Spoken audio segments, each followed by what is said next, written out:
اعوذ باللہ من الشیطان اللعین الرجیم بسم اللہ الرحمن الرحیم الحمد لأہلہ والصلاة علی اہلہا اما بعد۔ ماہ شعبان المعظم کے فضائل اور اعمال کے سلسلے میں آپ کی خدمت مقدس میں لفظ ماہ شعبان اور اس کا ترجمہ، یقیناً اس مبارک مہینے کے ایک سے زیادہ نام بیان کیے گئے۔ اس مہینے کا نام جو اسلامی کیلنڈر کے اعتبار سے یعنی کہ 8واں مہینہ شمار کیا جاتا ہے سال کے مہینوں میں، اور یہ جناب کلاب بن مرہ 5ویں جد ختمی مرتبہ صلی اللہ علیہ وآلہ وسلم کے زمانہ مقدس سے اس کا نام شعبان رکھا گیا۔ اس کو شعبان المعظم کے نام سے بھی یاد کیا جاتا ہے۔ شعبان کی وجہ تسمیہ، شعبان کو شعبان کیوں کہتے ہیں، اس نام کا رکھے جانے کی وجہ بیان کرتے ہوئے بعض صاحبان علم یہ بیان کرتے کہ چونکہ عرب والے اس مہینے میں اپنے مویشیوں کے لیے چارہ اور گھاس پھوس تلاش کرتے تھے، ماہ رجب میں چونکہ بیٹھے رہتے تھے قتال سے رکے ہوئے، تو ماہ شعبان میں نکل کے تلاش کرتے تھے۔ اس اعتبار سے اس مہینے کا نام تلاش کی بنیاد پر رکھا گیا شعبان۔ ایک اور قول اس کے ساتھ ساتھ کہ پانی کی تلاش میں نکلتے تھے، تو تشعب یعنی کہ تفرق، پھیل جانا، تلاش کرنا، پانی کو تلاش کرنا، یا حیوانات اور مویشیوں کے لیے چارے اور ان کی غذا کو تلاش کرنا۔ اس اعتبار سے اس مہینے کے ناموں میں ایک نام اور وہ ہے عادل۔ زمانہ جاہلیت میں اس مہینے کو عادل کے نام سے یاد کیا گیا، اور اسی لفظ کو امام نے استعمال کیا اپنے خطبہ الاشباح کے اندر۔ الفاظ ہیں کذب العادلون بک اذ شبہوک باصنامہم۔ یہ ماہ شعبان کے ماننے والے یعنی کہ عادلون جھوٹ بول رہے ہیں پروردگار تیری ذات کے بارے میں، جب وہ تیری ذات کو بتوں کے ساتھ شباہت دے رہے۔ تو لفظ عادل کا استعمال کیا مولا کائنات علی ابن ابی طالب علیہ الصلاۃ والسلام نے اسی ماہ مبارک کے نام کی بنیاد پر۔ تفصیلات پہلی شب کی مناسبت کے ساتھ سرکار ختم یہ مرتبہ صلی اللہ علیہ وآلہ وسلم ارشاد فرماتے ہیں، ابن عباس راوی کہ رسول خدا کے اصحاب آپ کی بارگاہ میں ماہ شعبان کے فضائل کے متعلق پیغمبر کی بات سماعت کر رہے تھے۔ آپ نے ارشاد فرمایا، یہ شریف مہینہ ہے، میرا مہینہ، حاملان عرش اسے بزرگ جانتے ہیں اور اس کی قدر پہچانتے ہیں۔ اس مہینے میں ماہ مبارک رمضان کے لیے مومنین کے رزق میں اضافہ کیا جاتا ہے، اللہ اکبر، اور جنتوں کو آراستہ کیا جاتا ہے۔ اسے شعبان بھی اسی لیے کہا جاتا ہے کہ اس میں مومنین کا رزق بڑھا دیا جاتا ہے۔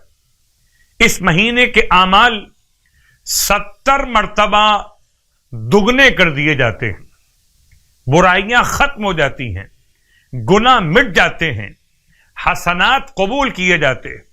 اللہ اپنے بندوں پر فخر و مباحات کرتا اور اپنے عرش سے روزے داروں اور عبادت گزاروں کو اپنی نگاہ رحمت سے نواز دیتا ہے، اور ان کی وجہ سے اپنے عرش کے حاملین پر فخر و مباحات کرتا ہے۔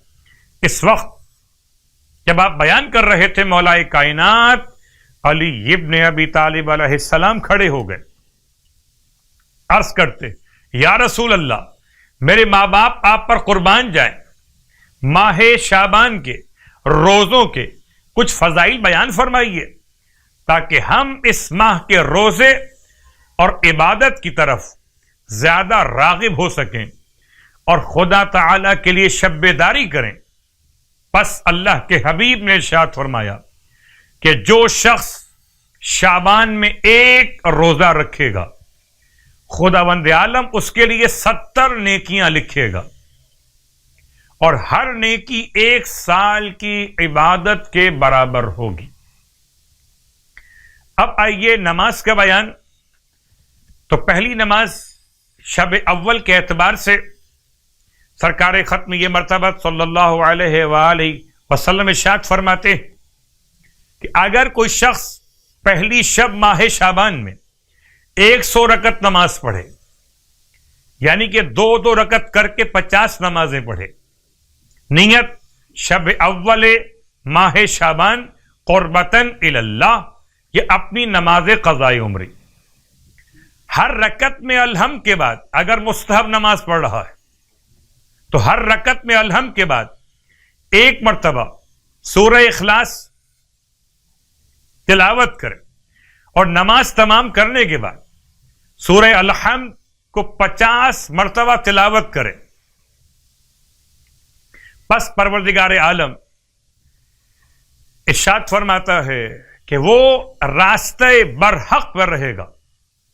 اگر میرا بندہ یہ نماز پڑھ لے اور ساتھ میں روزہ بھی رکھے تو خداوند عالم فرماتا کہ اسے اہل آسمان اور زمین اور شیاطین اور بادشاہان تمام کے شر سے محفوظ کر دے گا۔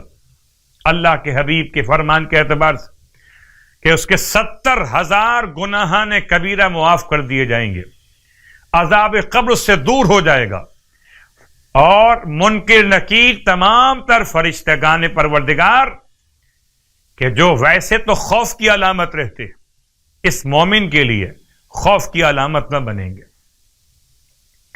اس حالت میں قبر سے باہر آئے گا کہ اس کا چہرہ 14ویں رات کے چاند کی طرح چمک رہا ہوگا، پل صراط کو ایسے عبور کرے گا جیسے بجلی کوند جاتی ہے، اس کا نامہ اعمال اس کے دائیں ہاتھ میں دیا جائے گا۔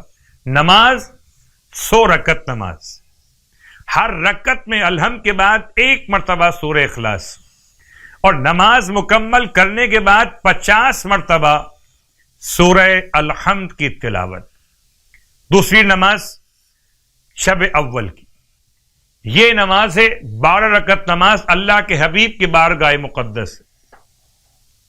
ارشاد فرماتے کہ اگر کوئی شب اول ماہ شعبان 12 رکعت نماز پڑھ بجا لائے، یعنی کہ 6 نمازیں 2 رکعت کر کے، ہر رکعت میں الحمد کے بعد سورہ اخلاص کی تلاوت 15 مرتبہ، تو خداوند عالم اسے 12,000 شہیدوں کا ثواب عطا کرتا ہے، اور اس کے لیے 12,000 سال کی عبادت کا ثواب لکھا جاتا ہے۔ اس کے گناہ اس طرح سے معاف ہو جاتے کہ جیسے روز ولادت گناہوں سے پاک پیدا ہوا ہو، اور خداوند عالم اس کے لیے قرآن کی ہر ایک آیت کے مطابق بہشت میں محل عطا فرما دیتا ہے۔ شب اول جناب زینب کبریٰ کی آمد، اور اس میں کوئی شک نہیں کہ جناب زینب کبریٰ کی آمد باعث برکت، باعث رحمت۔ اگر بیٹی مصطفیٰ کے گھر ہو تو تفسیر کوثر بن جائے، اور اگر بیٹی مولائے کائنات کے گھر ہو تو علی کی زینت قرار پائے۔ پروردگار ہم سب کو ماہ شعبان کے اعمال، روزے اور نمازوں کے لیے توفیق عطا فرمائے، آمین۔